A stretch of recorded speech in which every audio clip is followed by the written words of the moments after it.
Que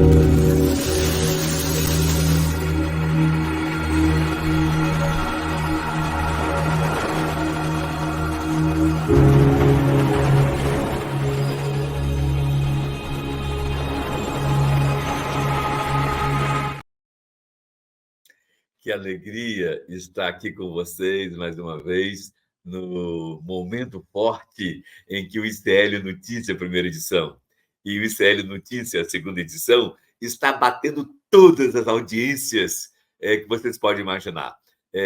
Estamos felizes demais em saber que o ICL está sendo a grande alternativa de imprensa de esquerda, mas não é só de esquerda, imprensa mais comprometida com a verdade, com a avaliação ampla, com diversidade de opiniões e abertamente falando, fazendo com que mais pessoas revejam os seus equívocos.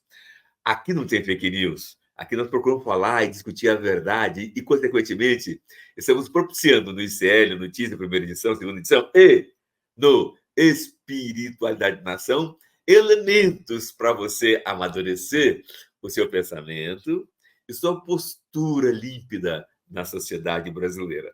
É tudo que queremos. Um Brasil melhor, com consciências melhores, discernimentos melhores e mais vigor. Nesse clima de mais vigor, a temática de hoje, do Espiritualidade de Nação, deixou muita gente com a pulga atrás da orelha. Vários telefonemas me foram enviadas, várias mensagens foram enviadas, questionando, não, perguntando, Frei Davi, por que o título é esse? Espiritualidade, dois pontos, um cenário devastador. Espiritualidade, dois pontos, um cenário devastador. Gente, como vocês sabem, Espiritualidade em Nação é um programa que ajuda a mim, ajuda você, que está no Brasil e no mundo, a melhor se posicionar na sociedade de maneira mais límpida, como quer o reino de Deus, como quer a energia viva de Jesus, o nosso grande mestre, que nesta Semana Santa nós reverenciamos com muito mais profundidade. Não adianta uma Semana Santa cheia de penitência se você não está solidário com os sofridos. Jesus, ontem, morreu na cruz. Mas Jesus hoje morre aqui em São Paulo, especialmente embaixo da bala injusta da polícia, onde o governador Tarcísio de Freitas manda tirar as câmeras do peito dos policiais para não gravar as barbaridades e os extermínios do povo negro. Ora, por que o governador também não manda tirar as câmeras e não manda os policiais matarem os ladrões de classe média branco? Olha quantos ladrões de classe média branco é apontado no dia a dia na sociedade brasileira. Por que o Tarcísio não manda a polícia pegar esses ladrões e tratá-los com o mesmo rigor que trata o povo negro?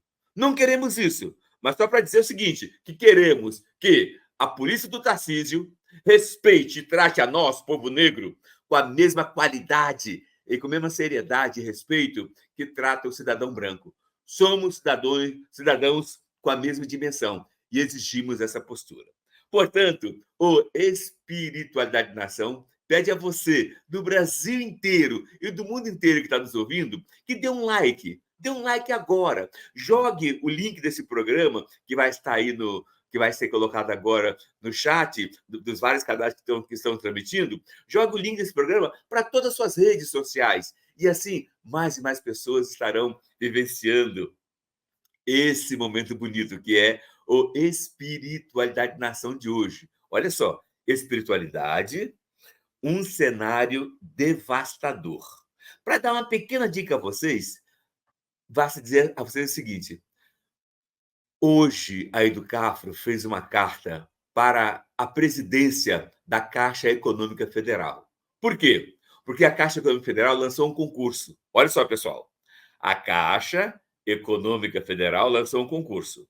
Para quem tem dinheiro para pagar, a Caixa Econômica deu mais de 40 dias para a pessoa se inscrever. Para quem é pobre e pede isenção, a Caixa Econômica deu 4 dias para se inscrever. É disso que estamos falando. É a violência constante contra o pobre, contra o negro, que os governadores e todos aqueles que estão aí tentando dizer que faz uma política para o povo pobre, estão massacrando o povo pobre. Bem, espiritualidade na ação.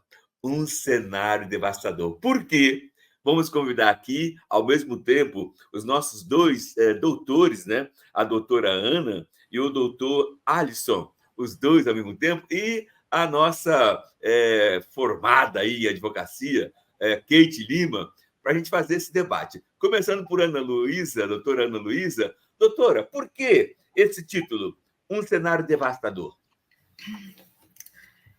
Boa noite, Frei, boa noite, Alisson, boa noite, Kate, boa noite a todos e todas que estão nos assistindo.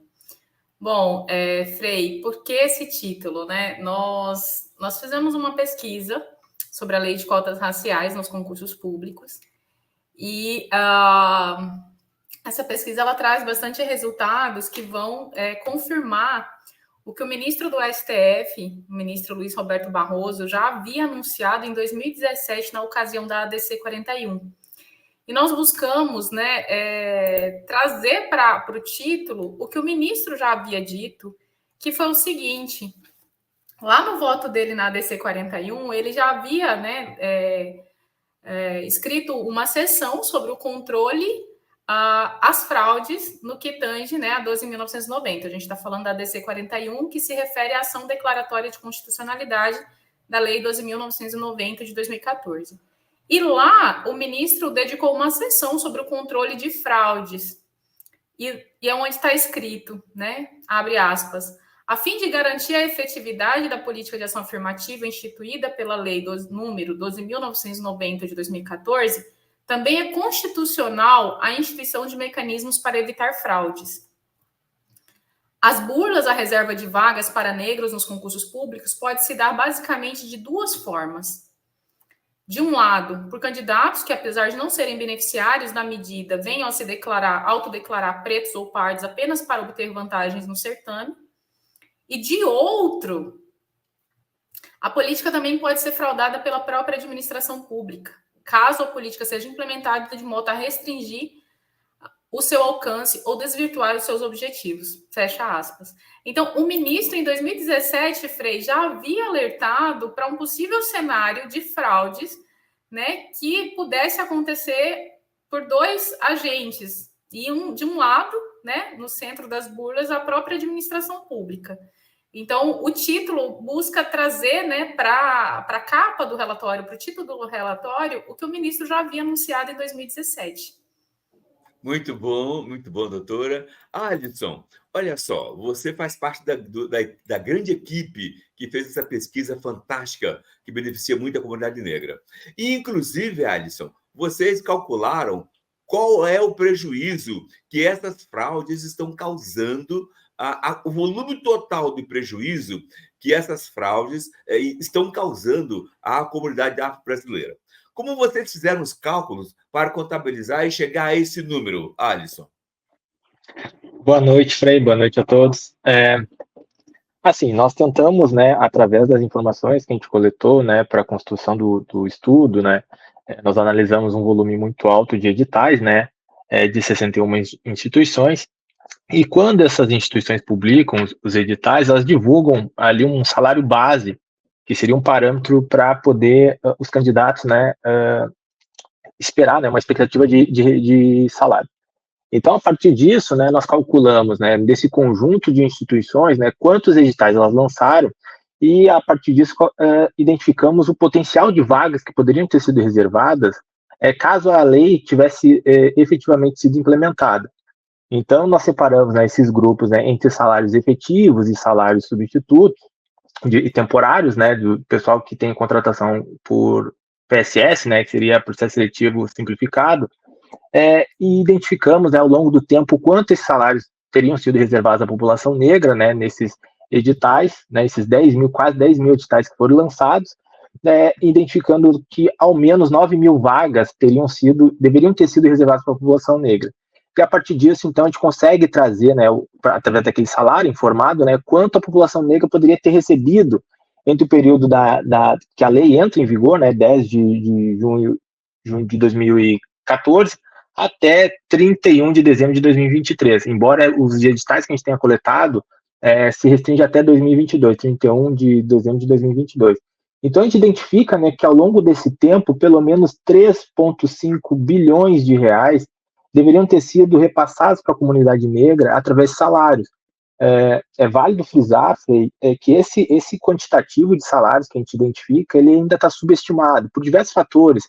A gente considera algumas informações, como, por exemplo, 13º, férias, a gente não contabiliza neste momento do cálculo, porque são informações que precisariam um grau de sofisticação um pouco maior. Mas isso não desqualifica esse resultado que a gente observa, né, essas evidências que a gente observa.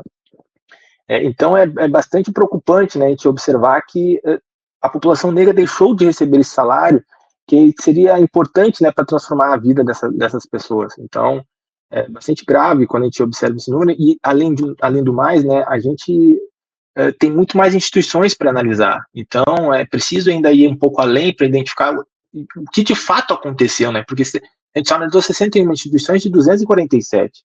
Então, a gente ainda precisa avançar nessa direção para identificar o que mais a população negra perdeu ao longo desse período.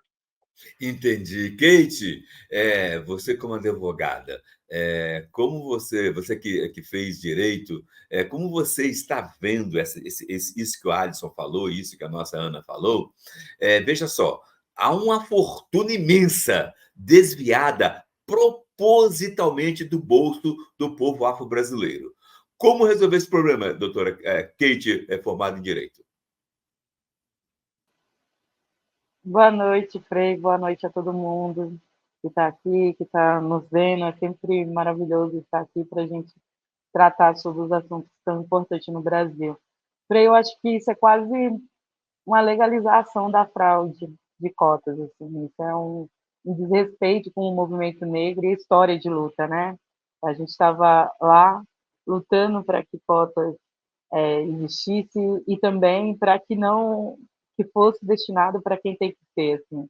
A gente precisa de políticas de proteção, de eficácia, para que cotas vão para os seus destinatários, né? Para que e a gente está em um país em que a branquitude se sente autorizada a tomar todos os lugares, inclusive os que não são deles. Assim.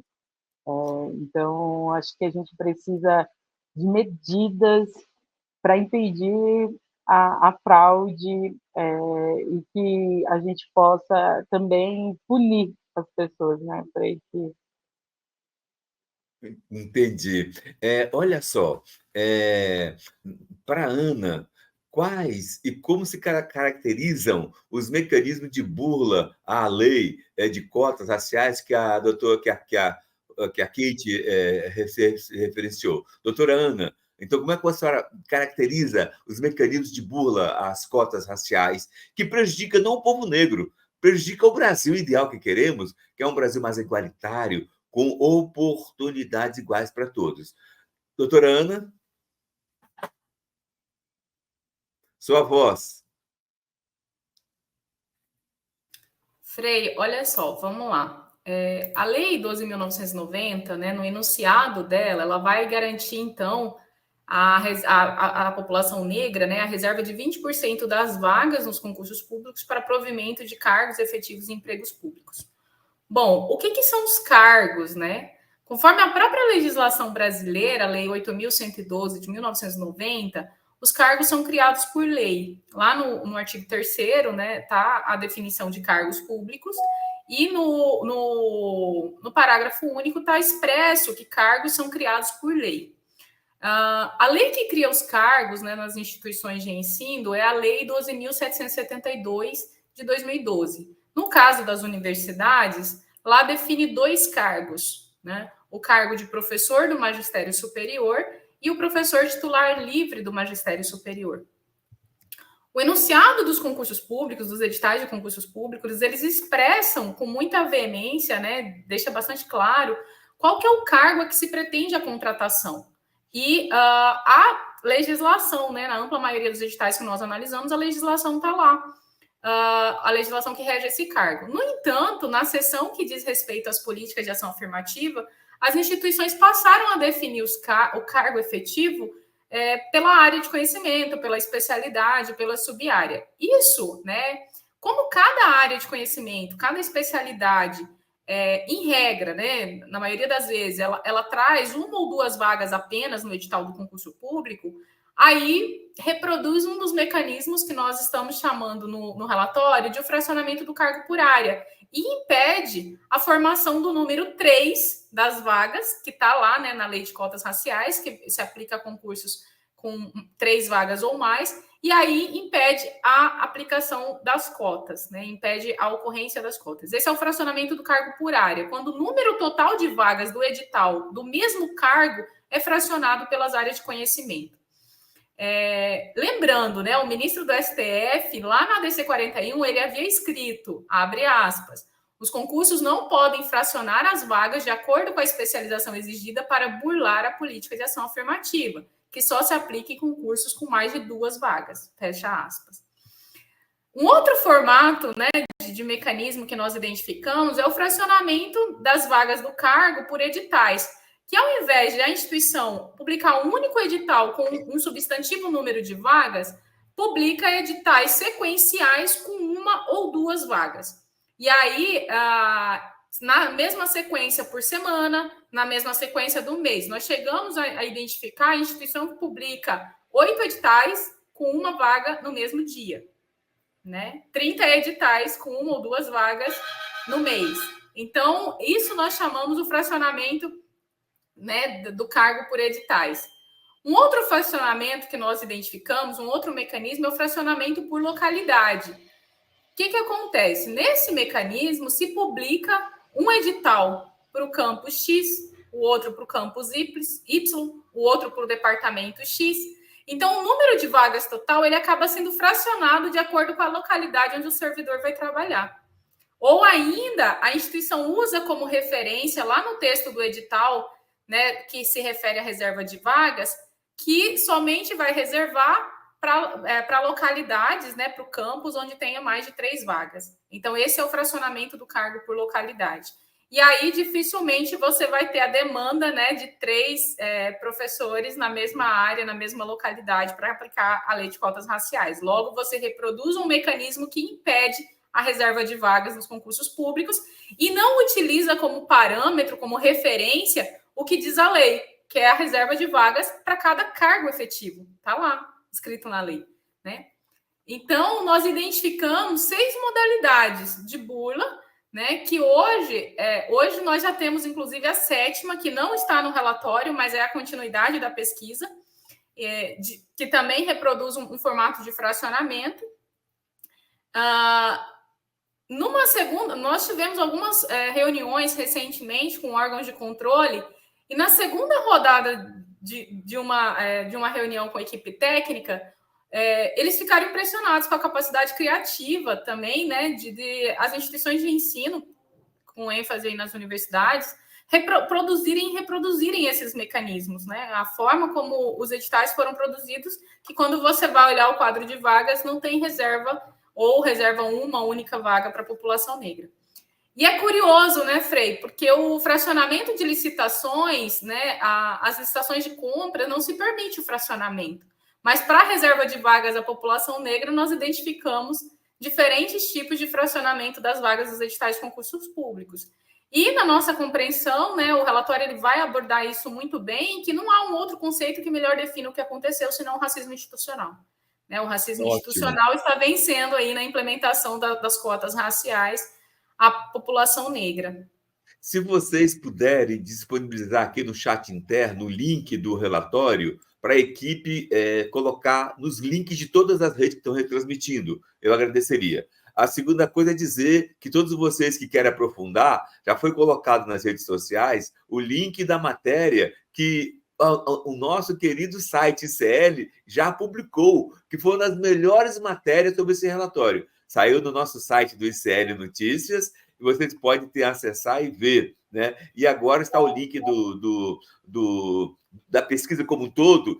vocês poderão entrar forte e fazer um excelente trabalho. Agora eu pergunto ao doutorando Alisson, à doutora Ana, a formada em Direito Kate, o seguinte, já há um ano atrás, nas reuniões da Educafro, com os advogados da Educafro, nós temos um caminhão de advogados, é algo assim que Deus abençoou, tem muito advogado voluntário que trabalha conosco. Lá atrás, nós estávamos discutindo entrar com um instrumento jurídico no STF. Estávamos discutindo há quase um ano atrás entrar com um instrumento jurídico no STF chamado de Estado de Coisas Inconstitucionais. Para nós, a maneira como as instituições federais universitárias e não universitárias trataram as cotas gerou um estado de coisas inconstitucionais. O advogado nosso, Marlon, que esteve em um dos debates que vocês organizaram, ele levou essa mensagem. Como é que vocês estão vendo isso? Como é que vocês três estão vendo isso? A Educafro, com uma série de entidades que estamos agora até convidando agora ao vivo, que elas possam, até peço que vocês botem a rede, botem os contatos de vocês, para quem quiser fazer contato com vocês. Nós queremos fazer um pool de entidades para entrar no STF com ação dizendo que as cotas atingiu esse instrumento jurídico e permitiu que entrássemos com este instrumento jurídico chamado de Estado de Coisas Inconstitucionais. Como é que vocês três viram isso?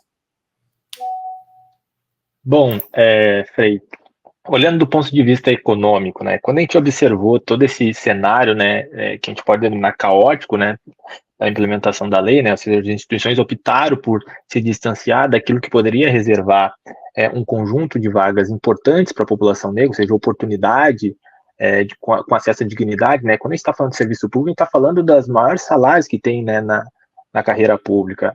As instituições federais, elas conseguem ter um grau de transformação econômica e social muito profunda na vida das pessoas. Então, olhando do ponto de vista econômico, essa sua pergunta, fica muito claro, né, que as pessoas deixaram de poder oportunizar avanços importantes para suas famílias, né? Quando, então, o movimento negro convida a gente para fazer esse estudo, né, a gente muito se preocupou, né, quando a gente faz a avaliação econômica, né, como esse estado de coisas impossibilitou que as pessoas pudessem progredir na vida, acessassem rede de consumo maior, acessassem espaços importantes. Então, a gente vê com uma certa gravidade, né, todo esse ambiente que se construiu dentro das instituições, que impediram a gente de acessar tais oportunidades. Então, eu sinalizo, né, olhando do ponto de vista econômico, para essa direção. E como a doutora Ana vê essa situação, a proposta de entrar no STF? Frei, nós, além de apontarmos, né, no relatório as evidências que conduziram à ausência de reserva de vagas nos editais, nós também produzimos um caderno de recomendações que está disponível no site que foi disponibilizado, né, no www.observatoriopará.com.br. Entre as recomendações, a gente coloca de fazer apresentações nesses espaços. Inclusive, tem uma cópia do relatório para ser protocolado no STF, né, até porque já tem, né, a DC 41, que é do ministro Luiz Roberto Barroso. Então, eu acredito que todas as forças que puderem ser somadas no sentido da verdadeira reparação justa, né, à população negra nesse país, elas são válidas, né? E aí cabe à Educafro fazer uma avaliação com relação a essa medida também proposta pela instituição. E eu gostaria de deixar registrado também que o documento, a pesquisa, ela foi feita em parceria com o Movimento Negro Unificado, né? Essa parceria com o movimento que é forte, com a Educafro aqui hoje, né, com o Movimento Negro Unificado, que é o que faz realmente acontecer as políticas públicas para a população negra. Cotas raciais é resultado de muita luta, e que bom que nós temos movimentos fortes nesse país para lutar por um futuro diferente do que nós vivemos até agora. Kate, entrar no STF declarando estado de coisas inconstitucionais. Como você está vendo isso? Frei, eu a pesquisa que a Ana Luísa e o Alisson trouxe aqui, ela, mais uma vez, mostra como o racismo estrutural está enraizado na sociedade, como que a tecnologia contra as nossas vidas vai se aprimorando, né? A gente conquista direitos, porque cotas é um direito que foi conquistado com muito sangue, muito suor. A gente esteve 1000 vezes em Brasília, não só a gente, como milhares de pessoas que vieram, inclusive, antes de mim, e mesmo assim vão se criando ferramentas e tecnologia para fraudar. Então, eu acho que é uma medida super necessária, eu acho que muitas e muitas vezes a gente já entendeu que algumas coisas a gente precisa entrar no STF para garantir o direito que já deveria ser garantido, porque a gente já conquistou ele. Porque a gente, inclusive, foi no STF para falar sobre cotas. E, mais uma vez, a gente precisa ir lá novamente, o que demonstra o quanto que a gente precisa estar sempre atentos, né? Porque os nossos direitos têm fragilidades, ao todo tempo está sendo ameaçados. Então, eu, novamente, né, mais uma segunda-feira, estou aqui para convocar todo mundo que está assistindo, para entender que a luta antirracista é uma luta de todos. É uma luta para construir uma sociedade melhor para todo mundo. A gente está aqui para convocar vocês, né? Porque é esse tipo de absurdo, quando a gente consegue um direito, quando a gente conquista um direito que deveria já ser garantido, se arrumam-se tecnologias para ameaçar esse direito, para tirar esse direito, para fraudar, né? Porque o que a gente está falando é sobre fraude, né? É sobre uma legalização de fraude. Então, se está legalizando a fraude. Então, a gente precisa, mais uma vez, e é todo o meu apoio. Eu acho que muitas vezes nós da Educafro já entendemos que muitas vezes temos que ir para o judiciário. O que a gente queria era que tivesse uma sociedade, que todo mundo tivesse consciência que a desigualdade tem cor, e que para a gente construir uma sociedade com menos desigualdade, a gente precisa ser antirracista na prática, com ações, inclusive denunciando isso. Mas muitas vezes a gente se encontra isolado nisso, por isso que a gente precisa fazer pesquisa, demonstrar, mas a gente está aqui falando com vocês e convocando vocês também para essa luta, assim. Então, eu não teria em nenhum outro lugar senão total apoio. Olha só, todo mundo do Brasil inteiro, todo mundo participa de entidades sociais, negras ou não negras, movimento negro ou não, que queira participar desse debate e da construção dessa ação no STF sobre estado de coisas inconstitucionais provocada pela má aplicação da lei de cotas. Todos que quiserem, mande um e-mail para... Eu peço que a equipe técnica anote aí. Mande um e-mail para jurídico, não é isso? Então, jurídico, educafro.org.br. Então, por favor, se puder botar aqui na chamada do vídeo, eu agradeço, jurídico@educafro.org.br. Nosso tempo estourou, infelizmente. Agora, a mensagem final da Ana Luísa para todos os participantes. Bem breve. Pessoal, o que o Frei já falou, e a Kate também, a luta antirracista ela é de todos. Então, acessem o relatório, né, divulguem o relatório, ele está disponível lá no www.observatoriopará.com.br, é resultado de pesquisa, de muitas mãos, e para a gente ver o que de fato está acontecendo, né, nos editais, e que acabam afetando totalmente o nosso direito conquistado há muita luta, né, muitos anos de luta, e muitas pessoas que me antecederam, muitos que estão hoje e muitos que virão, porque o direito da população negra tem que ter constante e vigilante, o controle social é necessário. Muito Acessem bom. O relatório e divulguem. Alisson, sua mensagem final bem brevezinho. Minha mensagem final primeiro, a gente precisa continuar, a gente precisa de apoio para continuar essa pesquisa vai trazer ainda muita coisa que a população brasileira precisa compreender sobre como as instituições trataram os negros, né, a partir da lei. A gente deixou de conquistar importantes espaços, E essa luta ainda vai continuar, a gente permanece muito engajado, né, querendo continuar a pesquisar. A gente tem muitas instituições ainda para descobrir o real número desse prejuízo, e a gente não abre mão de cada centavo que a gente perdeu. A gente precisa reparar essas vagas, a gente precisa reparar essa comunidade que perdeu muita coisa nesse tempo. São 10 anos de perda, e não será fácil daqui para frente. Kate, mensagem final?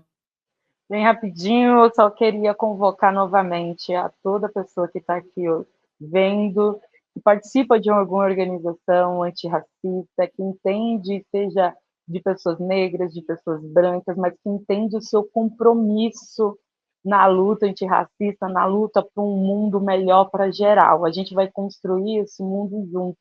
Então, manda um e-mail, no e-mail que apareceu aqui. E toda segunda me lembra a frase de Madre Teresa que diz que as mãos que fazem é mais sagrada do que os lábios que reza. Então, vamos fazer isso juntos. Minha mensagem final é uma oração. Senhor Deus, esta luta, Pai querido, pelo direito de inclusão do povo negro, é uma luta sagrada, é uma luta santa. Pai querido, estamos em plena Semana Santa. E foi justamente por estarmos em plena Semana Santa que trouxemos esse tema. Todos os brancos irmãos devem ser solidários à luta do povo negro. Todos os brancos irmãos que têm poder devem entender e somar conosco. E aqui, Pai querido, fazemos uma coisa especial a todos os nossos irmãos senadores de direita, de centro e de esquerda. A todos os deputados de direita, de centro e de esquerda. A lei de cotas no serviço público precisa ser votada ainda no mês de junho deste ano. E o ritmo que vocês estão dando para as demandas do povo é um ritmo muito lento. Coisas do interesse de vocês votam em uma noite, em 24 horas. E coisas do interesse do povo, vocês não estão dando o carinho que o povo merece. Portanto, eu faço um apelo aos meus irmãos deputados, meus irmãos senadores, onde no momento a lei de cotas está parada no Senado. E com certeza o meu querido irmão, presidente do Senado, o Pacheco, já me mandou uma mensagem essa semana falando: Frei Davi, vou te receber aqui no meu gabinete, pode vir. Pacheco, tenho certeza que ele vai conseguir fazer com que acelere a aprovação da lei de cotas, que vence agora em junho, e consigamos, assim, criar o Brasil melhor, que todos nós, brancos e negros, vamos ganhar. Pai querido, também te peço por todas as pessoas doentes que nos pediram oração. Algumas pessoas, Pai, vão fazer operações delicadas amanhã e depois de amanhã, e pediram muito nossas orações. Quantas pessoas nos 4 cantos do Brasil nesse momento estão chorando e sofrendo, porque no momento a Covid mata 10 vezes mais do que a dengue. Pai querido, olhe por todos aqueles que perderam parentes na Covid agora, nesses últimos dias. São 10 vezes mais mortos pela Covid do que pela dengue. Pai, ajude-nos, abençoai e confortai a cada um de nós. Em nome do Pai, do Filho e do Espírito Santo, na nossa querida Marielle e no Brasil melhor, que estamos construindo a partir da fantástica ação da Polícia Federal. 60 anos depois do golpe civil-militar que nos levou ao abismo, o quanto ainda resta de ditadura em 2024, no futuro imediato do Brasil? Quanto temos ainda que lutar?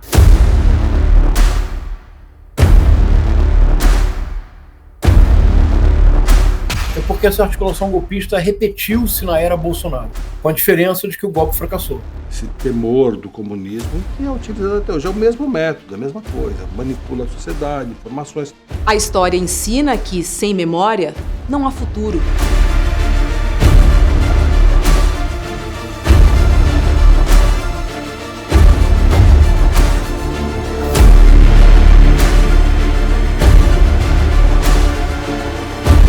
Eu acho que a evocação da memória, princípios que representavam aqueles grupos em 64, permanecem muito vivos, né? Deus, pátria, família e liberdade, né? São inclusive lemas declaradamente de extrema direita.